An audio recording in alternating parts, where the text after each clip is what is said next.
Makes you think that I'm an answer if you ain't mine. Even if you call me Small time review on what I thought of the Little Mermaid movie. Yes, I saw it. How I saw it, we're not gonna talk about it. You know what I'm saying? But just know, Disney ain't getting no money from me. So the first thing I want to acknowledge is that the media is right. Haley, if you saw my short, you know that I've said this already. Uh, Haley Bailey absolutely carries this film. Okay, her performance was really good, but what was more uh, um, in your face, or kind of like what was more obvious, is that she had the voice for this, and it's kind of hard because you don't know who auditioned for this, and you kind of don't know like who else had a quality enough voice to do this. It's hard to, now that I've heard her voice, it's hard to imagine anybody else singing it and sounding quite like that. I think that she could have voiced Ariel in an animated, reboot or something like that, and it would have been perfectly fine. But the fact that, it's race swapped it's really jarring throughout the movie. It's unsettling. It doesn't seem like Ariel at all. But her performance was nice. I thought she was endurable.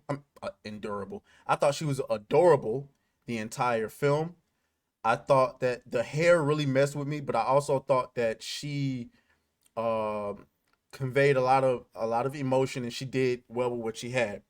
I thought that Ursula was pretty convincing, uh, and Sebastian and the Sea King were pretty well. But the problem is that's about it. That's about it.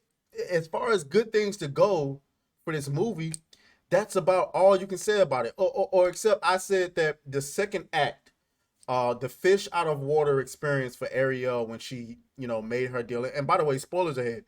Well, no, we were gonna try to do spoiler free. Most of you already know the Little Mermaid story, but there was obviously she did the deal with Ursula, and when she had the fish out of water experience, I thought that was pretty entertaining. I thought there was some funny moments.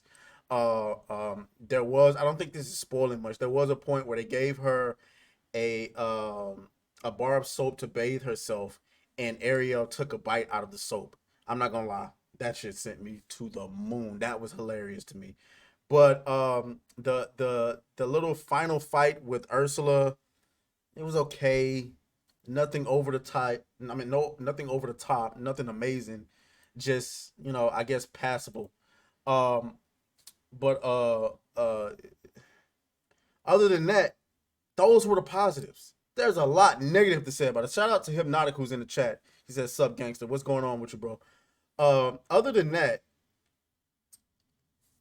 the color palette for this movie is not good. Okay, it's just a whole lot of dirty. I call it dirty blue. You know what I'm saying? It's kind of like what the ocean probably looks like. A bunch of dirty blue. You know what I'm saying? You swimming in fish filth.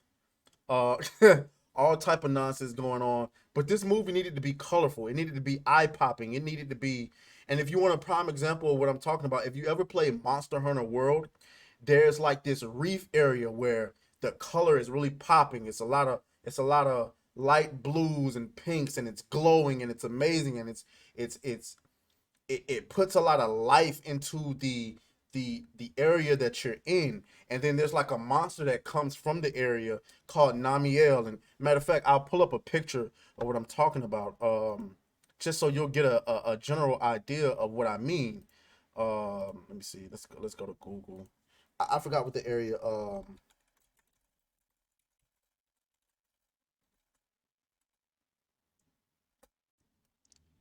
Well, whatever. That didn't blow up the way I thought it. Either way, the point is, you get the point I'm trying to make.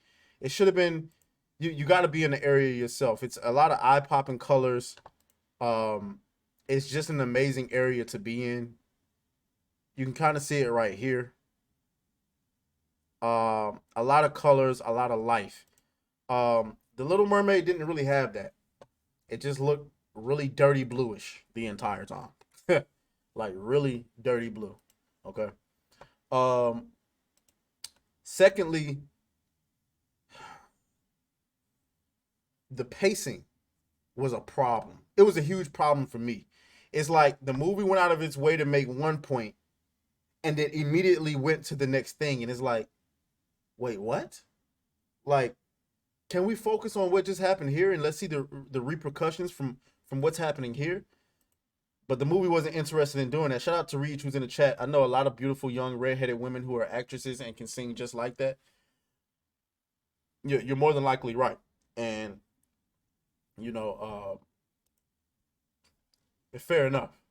But also, I mean, but going back to what I was saying, um, yeah, it was really jarring. Like the film would go out of its way to make a point and then immediately jump to the next thing. Character motivations didn't.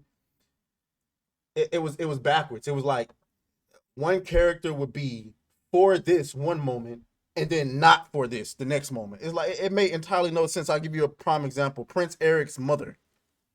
You know, she literally went from trying to, without spoiling it, from not wanting Eric to be with Ariel, and then about 15 minutes later she was like, no, I was wrong. Bitch, what? I felt like the Little Mermaid story only makes sense as an animation. It really does. It only makes sense as an animated story to where there's only a certain level of believability that you need. But when you're doing live action and you're thinking about, okay, these are actual people, you know, it's, okay, what else? Scuttle was annoying. Flounder was an afterthought. You barely even remember Flounder being in the story. I'm trying to think of what else. I think that's about it without spoiling too much of it. I think honestly, this was an okay movie. Nothing amazing. It's not 95% like like the audience score on Rotten Tomatoes want you to believe. I think the critics actually got this one right. It's about a 60% movie. 65% I'll give you. But anything above that, I'm not giving it to you. Because all the best parts about it are about Ariel, and that's it. And quite frankly, if you can't get over the race swap, which I went into this objectively trying to just see it for what it is and not for what I want it to be. If you can't get past if you can't get past the race swap, this movie's dead in the water. Period. Even if you watch it, because as a person who went in and tried to watch it objectively without getting all hung up on the race swap thing, even watching her play Ariel was jarring and uncomfortable. It just was. If this movie would have been named anything else other than The Little Mermaid, it could possibly be. Nah, it's still a 6 out of it's still a 6 out of 10. So anyway, let's go. Hey, beat that thing down like you started attention, my baby. You had some plans with your man, just tell him to